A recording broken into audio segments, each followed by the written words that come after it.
So how exactly do you go from a wandering tribe to a mighty empire? Well, today, we're going to unpack the incredible birth of India's first great kingdoms. It's a story of sacred horses, revolutionary iron tools, and the very foundations of society itself. Okay, think about how we choose our leaders today. We head to a polling booth, we cast a vote, it's all pretty organized. But about 3,000 years ago, if you wanted to be king, you had to prove it with something, well, a lot more dramatic. Forget the ballot box. This was about throwing down a challenge to every other ruler in the neighborhood.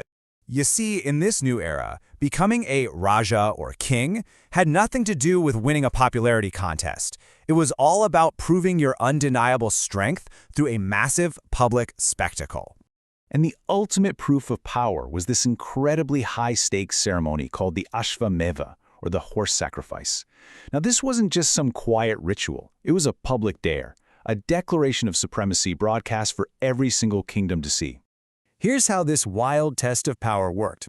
A special horse was let loose to just wander around for a full year.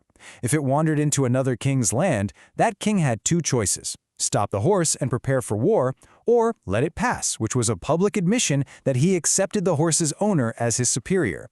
If the horse came back after a year completely unchallenged, the Raja held a massive sacrifice, cementing his status as the top dog.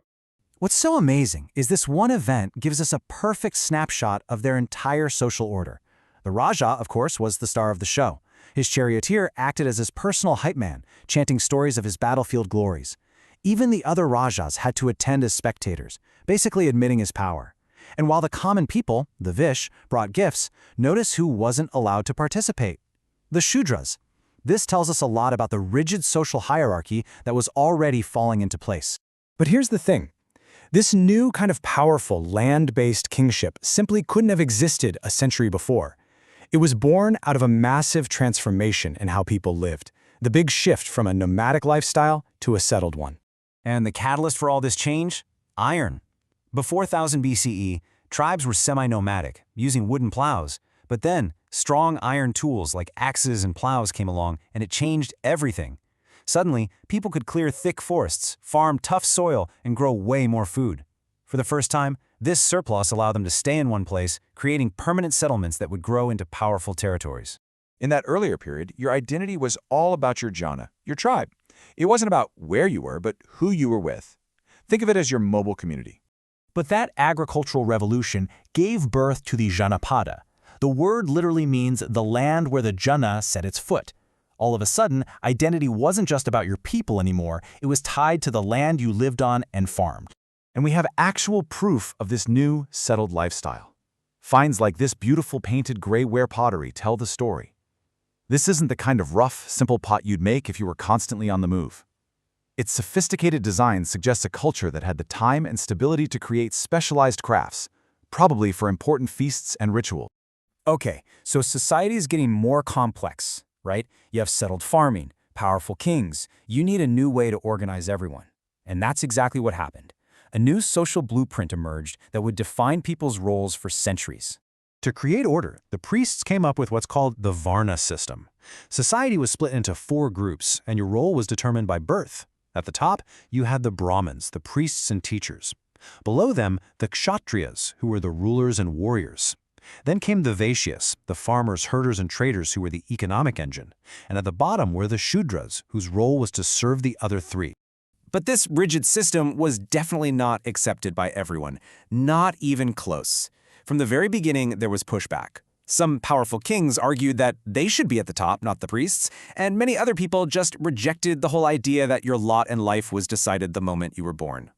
So, over the next few hundred years, some of these janapadas really started to level up. They grew bigger, richer, and much more powerful.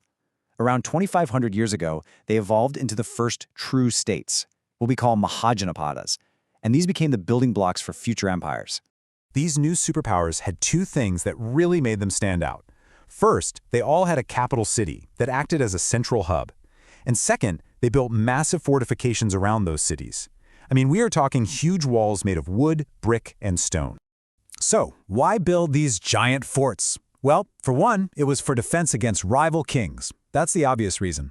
But it was also a massive status symbol, a way to flex their wealth and power. And finally, it was a great way to control the land and the people inside the walls. But think about it. Giant forts and permanent professional armies cost a lot of money. The old system of just getting gifts wasn't going to cut it anymore. Rulers needed a steady income stream. And this led to the very first system of regular taxes. The most important one was a tax on crops, a fixed 1/6 of the harvest, known as the baga. Now, among all these new powerful states, two very different political systems started to emerge as rivals, and they set up a fundamental debate that we're still having today. Is it better to be ruled by one person or by many? In one corner, you had Magadha, a powerful, centralized monarchy with a single supreme king calling all the shots. And in the other corner, you had Vaji, which was an early republic, a Gana or Sangha. This meant power wasn't held by one person, but was shared among many rulers. Magadha became the most powerful of all the states, mostly because it hit the geographical jackpot. It had major rivers for transport and fertile land, thick forests for timber and war elephants, and rich iron ore mines for making strong weapons. You add a few ruthless, ambitious kings to that mix, and you've got the perfect recipe for an empire. Vaji, on the other hand, was totally different. Its strength came from its unique system. It wasn't just one guy making all the decisions. Instead, an assembly of rulers, sometimes thousands of them, all called rajas, would meet, debate, and make decisions together. It was a really remarkable experiment in collective government. And this all leaves us with a fascinating question, one that societies are still grappling with. Where does true strength really come from? Is it in the decisive authority of a single powerful leader? Or is it in the collective wisdom of a group? As the stories of Magadha and Vaji show us, this is a debate that is literally thousands of years old.